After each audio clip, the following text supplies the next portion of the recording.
বন্ধুরা, আজ আমরা একটি বেগোপাড়ায় একটি কাজে এসেছিলাম। তো দেখছি যে এখানে কিছু ওয়াটার সলিউশন জাতীয় কোনো প্রজেক্ট হয়েছে। তো আমরা একটু যে কাজটা করেছেন অরবিন ইঞ্জিনিয়ারিং ওয়ার্কসের যিনি প্রোপাইটার, তার কাছ থেকে একটু জেনে নেব যে এই যে প্রজেক্টটা, সেই প্রজেক্টটা অ্যাকচুয়ালি কী ধরনের প্রজেক্ট এবং তার জন্য কীরকম কী খরচাপাতি প্রয়োজন হয় এবং এটাকে ইমপ্লিমেন্ট করার জন্য আমাদের কি কি দরকার হবে। নমস্কার বন্ধুরা, আমি অরবিন ইঞ্জিনিয়ারিং ওয়ার্কসের অনার সন্দীপ মিত্র বলছি। এটা বেসিক্যালি বেগোপাড়া পুরো এরিয়াটা, রানাঘাট বেগোপাড়া, এটা পুরো এরিয়াটাই আয়রন অধ্যুষিত এরিয়া। প্রচুর আয়রন এখানে জলে, মাটির তলার জলে, গ্রাউন্ড ওয়াটারে।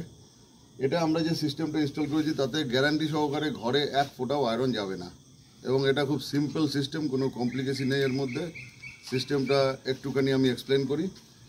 ওপরে যে ট্যাঙ্কটা আছে দেখতে পাচ্ছেন, এটা মোটামুটিভাবে 7 থেকে 7.5 ফুট হাইটে ট্যাঙ্কটাকে রাখা হয়েছে, কারণ ভালো গ্র্যাভিটি পাওয়ার জন্য, গ্র্যাভিটি প্রেশারের জন্য। র ওয়াটার ডাইরেক্টলি ট্যাঙ্কে যাচ্ছে, মানে বোরিং থেকে জলটা তোলা হচ্ছে, ট্যাঙ্কে পাঠানো হচ্ছে। তার কারণ কি, ন্যাচারালি অক্সিডাইজ হবে জলটা। মানে নর্মালি দেখবেন কল থেকে যখন আমরা জল পাম্প করে তুলি বা মোটর দিয়ে, জলটা পরিষ্কার থাকে, কিছু সময় রেখে দিলে জলটা লাল হয়ে যায়।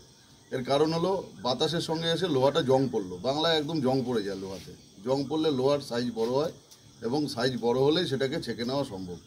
সেই থিওরি অ্যাপ্লাই করে এখানে নর্মাল ন্যাচারালি অক্সিডাইজ হবে। অক্সিডাইজ হওয়ার পর এই আউটলেট থেকে আমাদের এই ভেসেলের আয়রন গার্ডের ইনলেটে জল আসবে। ইনলেটে জল এসে জলটার নিচ পর্যন্ত পৌঁছাবে, ফিল্টার হবে, ফিল্টার হয়ে আউটলেট থেকে বেরোবে, বেরিয়ে ঘরে ডেলিভারি হয়ে যাচ্ছে। এটাই সিস্টেম। আর অনেকে আবার এটাও চান যে ডাইরেক্টলি জলটা ফিল্টার হয়ে ট্যাঙ্কে উঠবে, সেটাকে অনলাইন সিস্টেম বলে। অনলাইন সিস্টেম কমপ্লিকেটেড, সেখানে MnO2 দিয়ে আলাদা করে অক্সিডাইজ করতে হয়, এবং তার মেনটেনেন্স কস্ট অনেক বেশি, এবং ইনস্টলেশন কস্টও ডবল এর বেশি। আচ্ছা, তাও এই কাজগুলো করতে হলে মোটামুটিভাবে 17,000-এর মধ্যে কাজটা কমপ্লিট হয়, এই ধরনের কাজ। এবার সেটা জায়গা বুঝে পাইপলাইন কতটা লাগবে, কি লাগবে, তার উপরে একটু আপ ডাউন হয় জিনিসটা। আচ্ছা, তো এই কাজটা করতে গেলে আমাদের মানে কি কি মেটেরিয়ালসের প্রয়োজন হবে? মেটেরিয়ালস লাগবে, ভেসেলস লাগবে, মিডিয়া লাগবে, মাল্টিপোর্ট ভাল্ব লাগবে, পাইপ ফিটিংস লাগবে, কাজ জানা লোক লাগবে যারা ভালো করে ইনস্টলেশন করবে সেরকম। আচ্ছা, এগুলো কি আপনারাই প্রোভাইড করবেন? হ্যাঁ, আমরা সমস্তটা প্রোভাইড করব। আচ্ছা, ধরুন এবার র ওয়াটারের যে জলগুলো আসে ভেসেলে এবং ভেসেল যে জমা হচ্ছে, তারপর তো এটাকে মেনটেনেন্স করতে হবে, এবং সেই মেনটেনেন্স করতে হবে।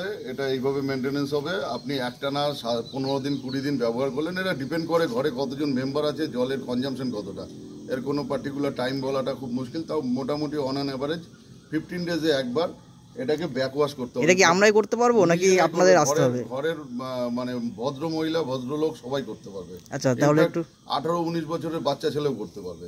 এটা খুব সহজ সিস্টেম। এটা যখন নর্মালি চলবে এই পোর্টে দিয়ে চলবে, এটা ফিল্টার পোর্ট, এটাকে বলে মাল্টিপোর্ট ভালভ। এরপরে কি হবে, আমি ব্যবহার করছি, আয়রনটা এর ভেতরে জমা হচ্ছে, ঘরে যাচ্ছে না, মানে কোথাও তো জমবে। এবার সেটা জমতে জমতে একটা ক্যাপাসিটি আছে, ক্যাপাসিটি শেষ হয়ে গেলে আমাকে এটা ব্যাকওয়াশ না করলে ঘরে আবার আয়রন যাবে। সেই ক্ষেত্রে এটাকে প্রেস করে হ্যান্ডেলটাকে রোটেট করে এই ব্যাকওয়াশ পোর্টে দিলাম। যেই ব্যাকওয়াশ পোর্টে দেব, তখন এই ড্রেন লাইন দিয়ে জলটা আপনার বেরিয়ে যাচ্ছে, ওখান থেকে ড্রেন লাইন দিয়ে ড্রেনে চলে যাচ্ছে। এটা 15 দিন পরে করলে বোঝা যাবে, এখন দেখাতে পারবো না। আয়রনটা আলাদা করে যে বেরোচ্ছে, এটা পরিষ্কার দেখা যাবে, আয়রন বেরিয়ে যাবে, যা আয়রন ছিল। আয়রন বেরোনো কমপ্লিট হয়ে গেল। কমপ্লিট হয়ে যাওয়ার পর এটাকে 1 মিনিটের জন্য রিন্সে দেবো। জাস্ট 1 মিনিট রিন্সে থাকবে। জলটা দেখে নেবো পরিষ্কার বেরোচ্ছে কিনা। যেখান থেকে জলটা বেরোচ্ছে, জলটা পরিষ্কার হয়ে যাওয়ার পর এটাকে আমরা ফিল্টারে দিয়ে দেবো। আচ্ছা, ফিল্টারে দিলে আবার জল রেডি হয়ে যাবে? জল রেডি হয়ে গেল, বাড়িতে ব্যবহার করার জন্য নর্মাল। আচ্ছা স্যার, যদি আমরা এরকম প্রজেক্ট করতে চাই বাড়িতে, তাহলে আপনার সাথে কিভাবে যোগাযোগ করব? আমাদের ফোন নাম্বার চ্যানেলে দেওয়া থাকবে, চ্যানেল থেকে ফোন নাম্বার দেখে আমাদের কল করা যাবে। আমরা সেখানে ভিজিট করে তারপরে অর্ডার নেব।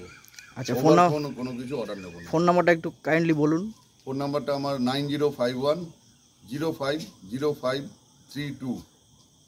ঠিক আছে, বেশ, ধন্যবাদ স্যার, অনেক ভালো লাগলো আপনার সাথে কথা বলে।